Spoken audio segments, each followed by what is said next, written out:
But I tell you what, the Prime Minister, right, is back in a flying visit to Australia in between going to America, then to China on Saturday.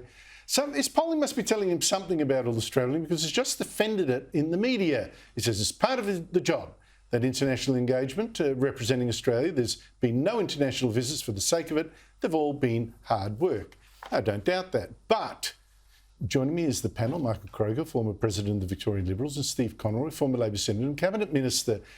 Michael, I am not a critic of Prime Ministers going out and selling Australia, making deals with other leaders. That's the job. I know that.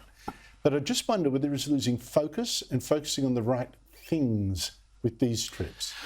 Well, I think he is. I'm not a critic of Albanese's overseas travel. I think it's very important for Australia to fly the international flag, given the great country we are. We're not a small country in terms of our international weight. So I think it's important for him to go to America to see the President. He's going to see the President of China. They're the two biggest names in the world, two biggest, most important countries in the world. So I think it's good that he does that. But of course, he has lost huge focus because of the Voice. And this is what everyone's complaining about. Israel? Well, of course, he should have gone to Israel on the way there or the way back. That's my only criticism of him. He should have gone to Israel. But there's still time for that, and I certainly hope he goes.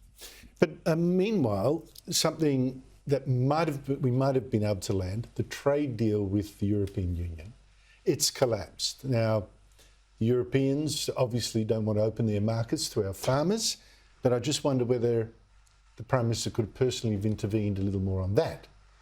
Well, look, trade negotiations with the EU have long been fraught. We can all make jokes about all of the, the wine lakes and all of the protectionism that the French engage in. Their farmers and militants, they block.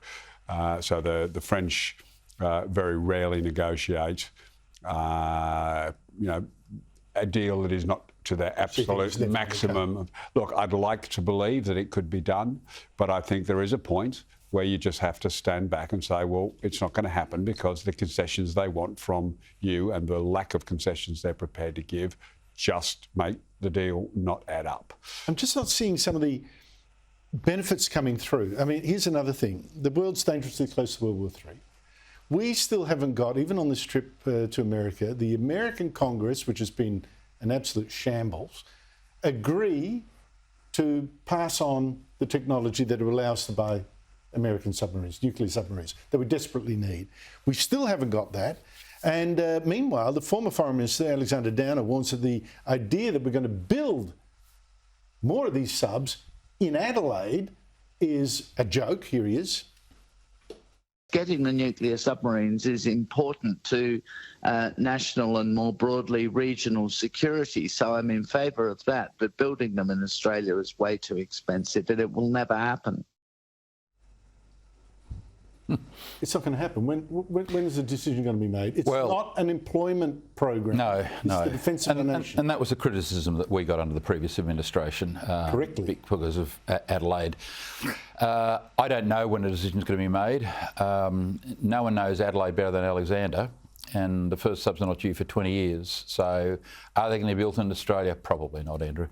Then it's got to be said, doesn't it? It's got to be said now. Don't kick this problem 5 years down the road. Well, you've got to have two options. I mean, you've just made the point that the American Congress is a shambles. You can look at the reports that are coming out of the US that say the Americans aren't able to give us two in the short term. And the deal was always if we weren't able to progress as far or as fast with our builds, then we could get up to 6.